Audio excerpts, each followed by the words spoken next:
Chegou a hora de você entender de uma vez por todas o que são phrasal verbs em inglês.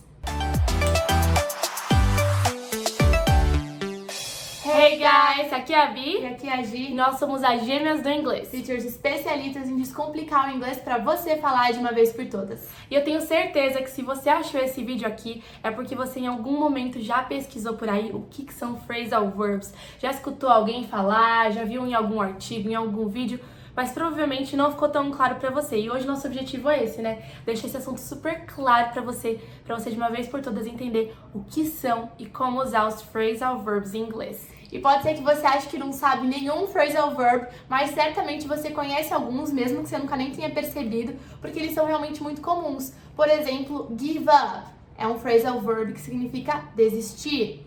Turn on é um muito comum, significa ligar. Fall down, outro muito comum, que significa cair. Certamente você já pelo menos se deparou com algum desses phrasal verbs em algum lugar, mesmo que você não tenha prestado bastante atenção. Mas você pode estar pensando, né? Nossa, tá, eu até conheço esses, já ouvi falar, mas eu vou ter que decorar todos os phrasal verbs que existem em inglês? E a boa notícia, gente, é que não, você não tem que decorar tudo. Uma das melhores abordagens para aprender phrasal verbs, e calma, logo a gente vai te explicar como é que é essa estrutura que ele é montado, phrasal verb, mas a melhor abordagem é você deixar eles chegarem até você. Então, por exemplo, você está assistindo um filme ou uma série e você viu um phrasal verb e você vai saber identificar, porque a gente vai te ensinar a identificar hoje aqui no vídeo, sei lá, coloca na internet e já pesquisa o significado. Pronto, é mais um phrasal verb que você aprendeu. Você não precisa sentar horas numa cadeira decorando uma lista de phrasal verbs que não ia ser nem um pouco efetiva pra você. Então deixa eles chegarem até você. Inclusive, a gente indica que você também conheça o nosso blog, gêmeasdoinglês.com, que lá a gente tem vários posts sobre phrasal verbs. A gente tem uma seção só de phrasal verbs, então se você quiser dar esse passo a mais e já aprender alguns de antemão, é uma ótima dica. E isso que a Bi falou é muito verdade. A gente tem hoje a internet a nosso favor. Tantas pessoas aprenderam inglês antes de nós e não tinham recursos facilitadores como a gente tem. Então tá na dúvida? Pergunta pro Google que ele te responde, tá bom? Bom, mas agora você pode estar se perguntando, tá, já entendi que phrasal verb eu não vou estudar todos de uma vez, que eu vou aprendendo, que eu já conheço alguns, mas o que é um phrasal verb? Como é que é a estrutura de um phrasal verb? E é super simples. Phrasal verb nada mais é do que um verbo seguido de um advérbio ou de uma preposição. Então essa junção de um verbo mais um advérbio ou uma preposição que vão formar um phrasal verb. E tem uma coisa bem interessante, né, sobre o significado dessas palavras, quando elas estão separadas ou quando elas estão juntas. E para você entender esse detalhe importante, eu vou te dar um exemplo que assim fica mais fácil. Pensa no phrasal verb que eu falei agora no começo do vídeo. Give up. Esse phrasal verb, give up, significa desistir, como eu já falei. Mas se você olhar, as palavrinhas separadamente têm significados diferentes. Give é o verbo dar e up é uma preposição, né, que indica pra cima. Mas você percebeu que quando eu junto o give e o up, não tô falando dar pra cima, eu tô falando desistir. Essa é a grande questão, né? Quando você junta, eles passam a ter um significado diferente do que eles tinham sozinhos.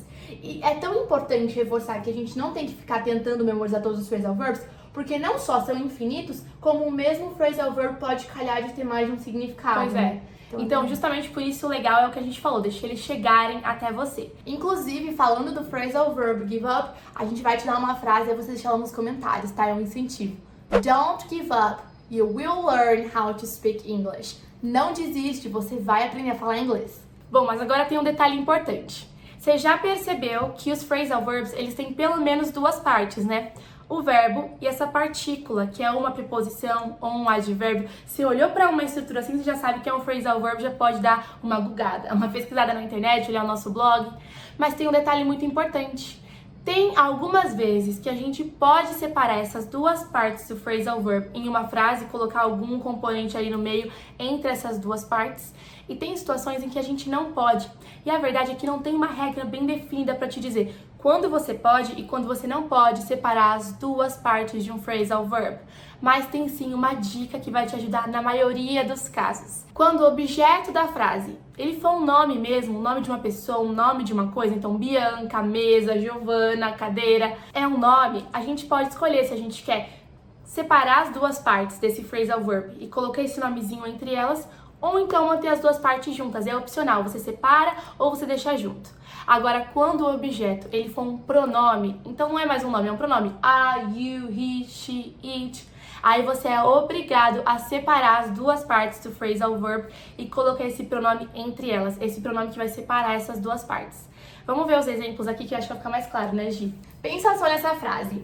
Did you throw away the old pizza? Então, você jogou fora a pizza velha? Aqui o phrasal verb é o throw away, que significa jogar fora.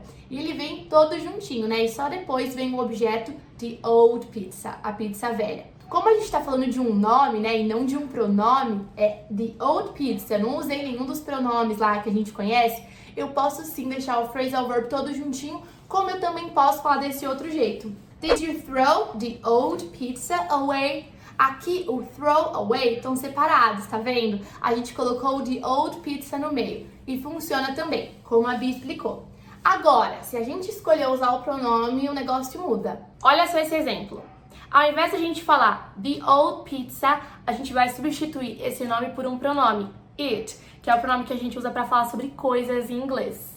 Então, ao invés de perguntar did you throw away the old pizza, eu vou perguntar did you throw it away? Percebe que como eu estou usando agora um pronome, eu não tenho a opção de falar did you throw away it? Tá vendo? Eu não posso simplesmente manter as duas partes do phrasal verb juntinhas e depois colocar o pronome. Eu preciso, obrigatoriamente, separar essas duas partes do phrasal verb e colocar o pronome ali no meio. É errado falar de forma diferente de did you throw it away?